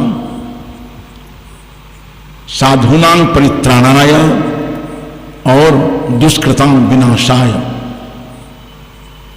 मैं कभी कभी विचार करता हूं तो लगता है कि अगर कहीं भूल से रत्नाकर चला गया होता बेचारा राम के पास, कृष्ण के पास, तो आसानी से को भी कफन मिल गया होता। चला गया सुधारवादी संत के पास, उसने उनका संहार नहीं किया, बहिष्कार नहीं किया, कि उनका नियम ही है दुष्कृतां विनाशाय नहीं अपितु सुधाराय। दुष्कर्मियों का उन्होंने सुधार किया, संहार नहीं किया, बहिष्कार नहीं किया। संतों की निराली परंपरा है।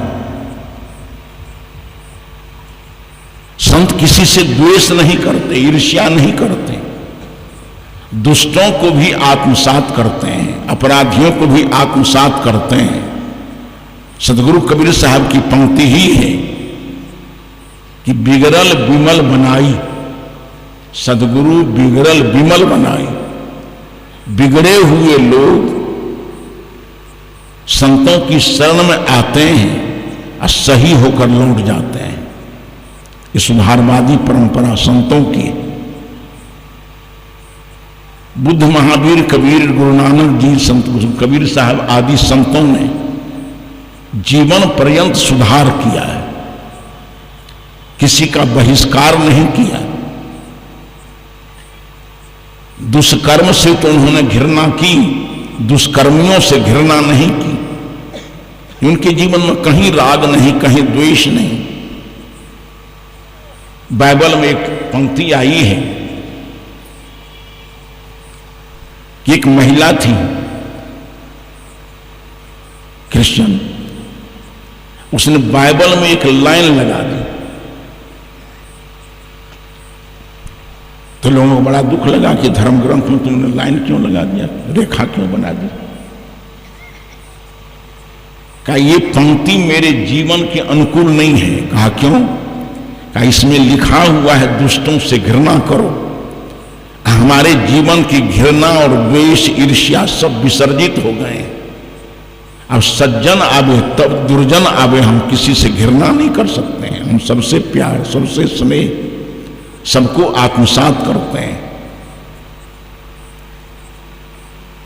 तुम्हारे हृदय निश्चल, हमारा मानस भवन ईर्ष्या और द्वेष से मुक्त हो। कहने में सरल लगता है, सुनने में सरल लगता है, समझने में, आत्मसात करने में, उसके अनुसार आचरण करना बहुत टेढ़ा है। मैं भी बोल रहा हूं, मुझसे भी संभव नहीं।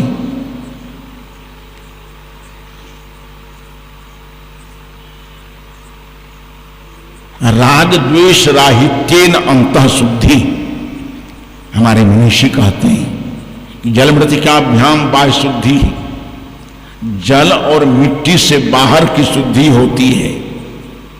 अपरंच राग द्वेष राहित्येन अंतः शुद्धि, भीतर का कीचड़ राग और द्वेष है। सदगुरु कबीर देव कहते हैं कि राग द्वेष निर्वार, सबसे बड़ा कीचड़, सबसे बड़ी मलिनता राग और द्वेष है।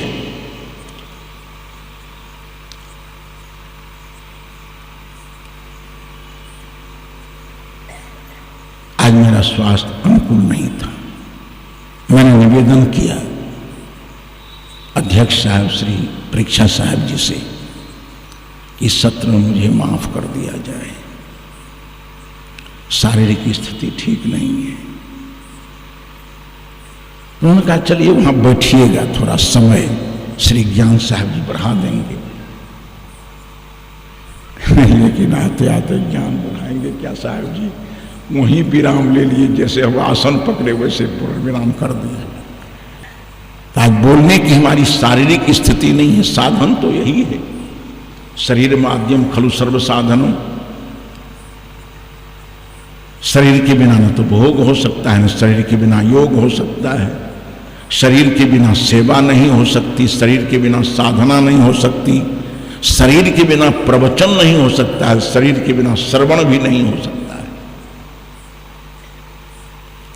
शारीरिक स्थिति ठीक नहीं रहने के कारण ये साधन तो मेरा गड़बड़ चल ही रहा है।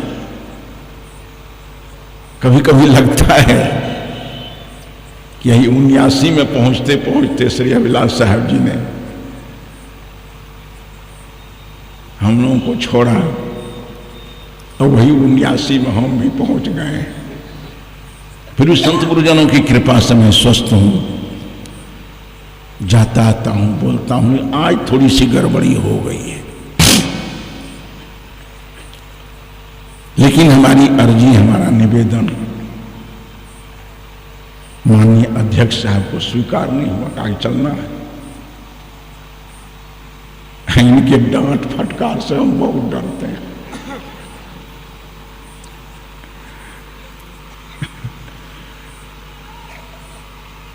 तो थोड़ा उनका आदेश मानकर मैं आ गया, और वर्तमान संदर्भ के अनुसार मैंने चर्चा की कि बहुत सारी बातें हम लोग करते हैं जो मूल गड़बड़ी है, जिससे हमारे चिंतन वचन आचरण सब अव्यवस्थित हो जाते हैं, वो है राग और द्वेष। सदगुरु कबीर का ये संविधान सूत्र सब लोग हृदयंगम करें। परिवार वाले पारिवारिक जीवन में, समाज वाले सामाजिक जीवन में, धर्म से संबंध रखने वाले धार्मिक जीवन में, राजनीति से संबंध रखने वाले राजनीतिक जीवन में, सारे लोग सदगुरु कबीर साहब के संविधान को आत्मसात करें कि राग द्वेष निर्वारे। हम जो कुछ भी सोचें, बोलें, करें, राग और द्वेष से मुक्त हो, आपका सारा जीवन तीर्थमय हो जाएगा, आपका ये सारा जीवन पवित्र हो जाएगा। क्योंकि भीतर का सबसे पंख, सबसे बड़ा कीचड़, सबसे बड़ी मलिनता राग और द्वेष। राग द्वेषाग्नि के भट्ठी में लोग जलते हैं, उससे अपने आप को बचाएं। इन्हीं कुछ शब्दों के साथ आज के इस प्रथम दिन के द्वितीय सत्र में कुछ निवेदन करते हुए, जबकि मेरा वर्तमान विषय दूसरा था। मैं प्रातःकालीन सत्र में कहा था कि सत्संग की इतनी महत्ता है, इतनी श्रद्धा से दूर दूर से हम लोग एक जगह इकट्ठे होते हैं। वो सत्संग हमें देता क्या है? इस संदर्भ में मैंने कहा था कि सत्संग केवल समझ देता, और समझ का मनुष्य के जीवन में सर्वाधिक महत्व है। सारे व्यवहार। इसी बीच दिमाग में दूसरा विषय आ गया, वर्तमान परिस्थिति को देख करके तो मैंने दूसरी चर्चा कर दी आप लोगों के सामने। वर्तमान परिस्थिति ने ये विषय हमारे मस्तिष्क में उत्पन्न कर दिया। जो मेरा वर्तमान विषय था, उस संदर्भ को मैं, अगर समय स्वास्थ्य अनुकूल रह गया तो कल के सत्र में उसी प्रसंग को मैं आगे बढ़ाऊंगा। सत्संग के द्वारा मिली हुई समझ, और समझ के आलोक में मुझे क्या क्या करना है, हम लोगों को क्या क्या करना है, इसी संदर्भ को आगे बढ़ाना था। अगर समय स्वास्थ्य अनुकूल रहा तो कल इस विषय पर चर्चा होगी, नहीं तो कौन जाने कल की बात। यही अंतिम दर्शन, यही अंतिम प्रवचन, बस।